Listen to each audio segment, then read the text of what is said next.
औज़ुबिल्लाहिमिनश्शैतानिर्रजीम बिस्मिल्लाहिर्रहमानिर्रहीम अस्सलाम वालेकुम। बच्चों, मैं उम्मीद करता हूँ कि आप सब खैरियत से हो। चैप्टर नंबर 1 की वीडियो आप देख चुके हैं न्यूमेरिकल्स की, और अब हम पढ़ने जा रहे हैं बच्चों चैप्टर नंबर 2 की न्यूमेरिकल्स और उनकी ट्रिक्स। याद रहे कि इस तरह हम पूरे 8 चैप्टर्स मुकम्मल कर लेंगे और आज हमारी फर्स्ट डे केमिस्ट्री न्यूमेरिकल्स की प्रॉब्लम्स ख़त्म हो जाएगी। बच्चों, हम कहते हैं कि इस चैप्टर में हमारे पास जो न्यूमेरिकल्स पूछे जाते हैं उनके फॉर्मूलाज मैं आपके सामने लिखूंगा और फिर उसके बाद उससे इंटरप्रेट कैसे करना है कि किस न्यूमेरिकल में कैसे आंसर आना था वो बताऊंगा। तो बेटे, बॉयल्स लॉ में हम क्या कहते हैं? Volume is inversely proportional to pressure. फिर इसके बाद हमारे पास आता है चार्ल्स लॉ। चार्ल्स लॉ में हम क्या कहते हैं? Volume is directly proportional to temperature. फिर इसके बाद हमारे पास एक इक्वेशन आती है जिसे हम नाम देते हैं जनरल गैस इक्वेशन, जिसमें हम कहते हैं PV is equal to nRT। तो आपको यहाँ पर बेटा रिलेशनशिप जानना होता है और उससे न्यूमेरिकल सॉल्व करने होते हैं। वॉल्यूम क्या है? इनवर्सली प्रोपोर्शनल है, यानी अगर हम यहाँ पर अब नोट करते हैं वॉल्यूम इंक्रीज होगा तो प्रेशर डिक्रीज होगा, अगर वॉल्यूम इंक्रीज होगा तो टेम्परेचर भी इंक्रीज होगा। यही बेटे हमारे पास बहुत इंपॉर्टेंट है, क्योंकि सवाल कैसे पूछा जाता है? सवाल पूछा जाता है gas occupying 22.4 dm cube of volume, if the volume is reduced to 11.2 dm cube, what will be the pressure in STP? अब आप कहेंगे सर इस पर वैसे तो फॉर्मूला लगता है P1 V1 upon T1 is equal to P2 V2 upon T2, ऐसे ही है बेटा। लेकिन अब इतना टाइम तो नहीं है ना, टेम्परेचर दिए हुए, तो हम कहते हैं सर बॉयल्स लॉ फॉलो हो रहा है, टेम्परेचर हमारे पास गायब हो जाएगा, बचा P1 V1 P2 V2। Solve नहीं करेंगे, क्या करेंगे? रिलेशनशिप देखेंगे। ये STP पे कितना है? 180 m, ये हमें याद होता है। वॉल्यूम कितना है? 22.4।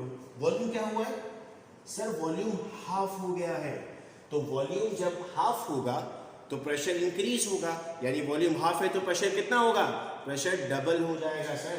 तो आपके पास प्रेशर की वैल्यू 1 से क्या हो जाएगी? 2। You don't need to solve the numerical, trick जाननी है बेटा आप लोगों को। अब हम कहते हैं volume is directly proportional to temperature. यहाँ पर बच्चे पता है क्या मिस्टेक करते हैं?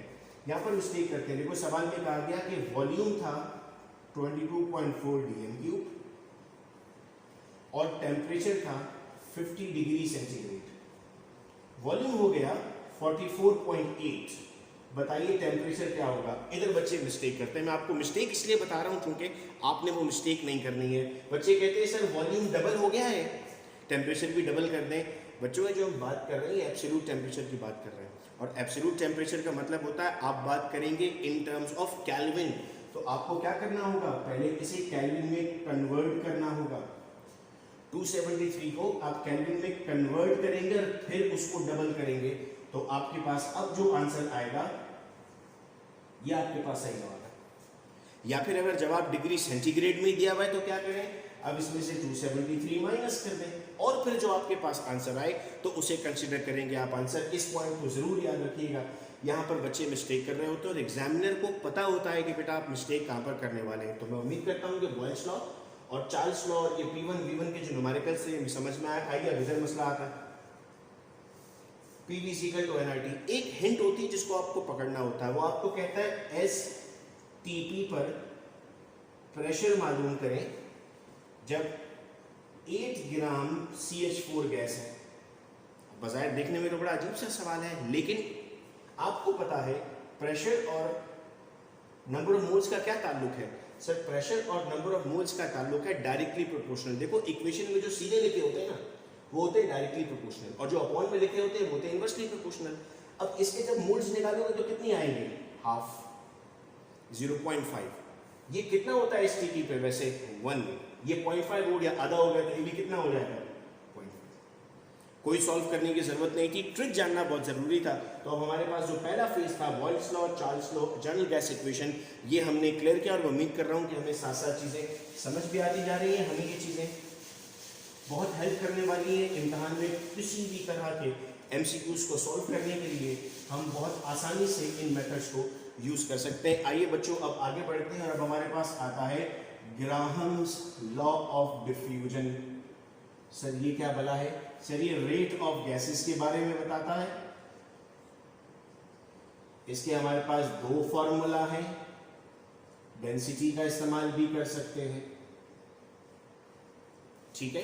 अब इसमें जब न्यूमेरिकल दिया जाए हमें तो क्या करना होता है, एक होती है हल्की गैस, एक होती है भारी गैस। कोशिश करनी है हल्की गैस ऊपर और भारी गैस नीचे रख दें। यानी अगर आपको हाइड्रोजन और मीथेन में कैलकुलेशन करनी है तो हाइड्रोजन हल्की गैस होती है ऊपर रख दें, मीथेन भारी गैस होती है नीचे रख दें। मॉलिक्यूलर मास कितना होगा? अब देखो इसका लिखोगे, ये R1 था, ये M2 है, R2 है, M1 है, तो H2 के ऊपर किसका मास आएगा? CH4 का। और यहां किसका मास आएगा? इसका मास आएगा, ऐसे रिवर्ट आएगा, ठीक है। तो अब क्या बन गया? RH2 upon RCH4 is equal to 8 under root. अब हम परेशान रहते हैं कि सर अंडर रूट 8 कैसे निकालें, कैलकुलेटर तो नहीं है। तो देखो भाई 4 का अंडर रूट आता है 2, 4 के बाद 9 का अंडर रूट आता है 3। तुम्हारी वैल्यू कहां पर है? तुम्हारी वैल्यू यहां पर है। किसके नजदीक है? 9 के नजदीक है, तो आंसर भी क्या होगा? 2.88 समथिंग होगा, अप्रोक्सीमेटली, एग्जैक्ट नहीं, अप्रोक्सीमेटली, और वो नीचे आंसर्स में गिवन होता है। तो आप राउंड ऑफ करके 3 भी कर सकते हैं या फिर इन पॉइंट्स का इस्तेमाल भी कर सकते हैं। लेकिन अगर तुमने इसको उल्टा रख दिया था, ये है करेक्ट मेथड। मैं गलत मेथड भी बताता हूं ताकि आइंदा गलती ना हो सके। गलत मेथड क्या होगा? उल्टा रख दो, इधर CH4 रख दो, इधर हाइड्रोजन रख दो। तो अब क्या करना पड़ेगा? 2/16, तो ये बन गया RCH4 upon RH2 is equal to under root 1/8। फंस गए सर? वैसे ही अंडर रूट निकालना मुश्किल होता है, 1 का अंडर रूट कैसे निकालेंगे? तभी मैंने क्या आपको ट्रिक बताई थी, हल्की गैस ऊपर, भारी गैस नीचे। तो ये हमारे पास बन गया, आंसर आ गया। तो ग्राहम्स लॉ ऑफ डिफ्यूजन भी मुश्किल नहीं है sir, Graham's law of diffusion भी आसान है।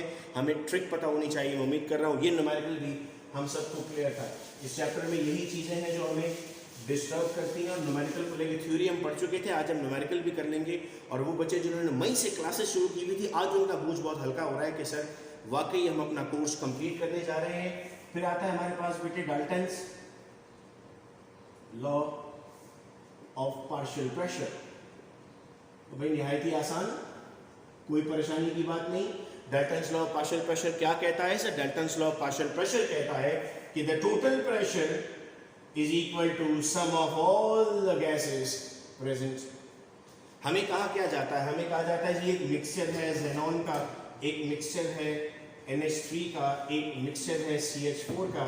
ज़ेनॉन का प्रेशर आपको पता है 0.3 है, अमोनिया का प्रेशर आपको पता है 0.2 है, इसका प्रेशर आपको नहीं पता, जबकि कह दिया जाता है कि the total pressure by barometer was 1।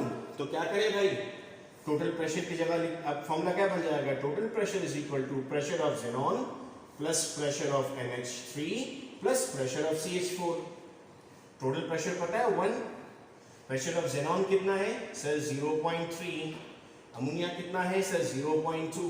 क्या मालूम करना है? CH4 मालूम करना है। तो ये हो गया 1 is equal to 0.5 plus pressure of CH4।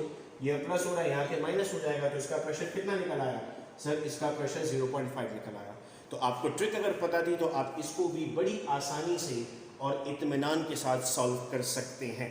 तो बच्चों अब लिक्विड में कोई न्यूमेरिकल नहीं है, सॉलिड में कोई न्यूमेरिकल नहीं है, न्यूमेरिकल थे इतने से। चैप्टर 1 आपने कर लिया, चैप्टर 2 हो गया। अब नेक्स्ट वीडियो लेक्चर का इंतजार करें, थोड़ी देर में अपलोड हो जाएगी, जिसमें चैप्टर नंबर 3 और 4 एक साथ में डिस्कस करूंगा। चूंकि उसमें न्यूमेरिकल्स नहीं है तो डिस्कशन करनी है उसकी, थोड़ी सी कुछ हल्की सी कैलकुलेशन जो हम डिस्कस करेंगे। जैसे ही वीडियो देखते जा रहे हैं कमेंट में अपने फीडबैक जरूर दें, ताकि जो और वीडियोस बना रहा हूँ उसमें और अच्छे अंदाज से आपको बातें बता सकूँ। फ्रेंड्स के साथ शेयर कर दें ताकि उन पर भी ये तमाम इन्फॉर्मेशन पहुँचने लगे। बहुत शुक्रिया आप सब लोगों का इस वीडियो लेक्चर को सुनने का। अपना बहुत ख्याल रखिएगा आप सब लोग। अल्लाह हाफिज़।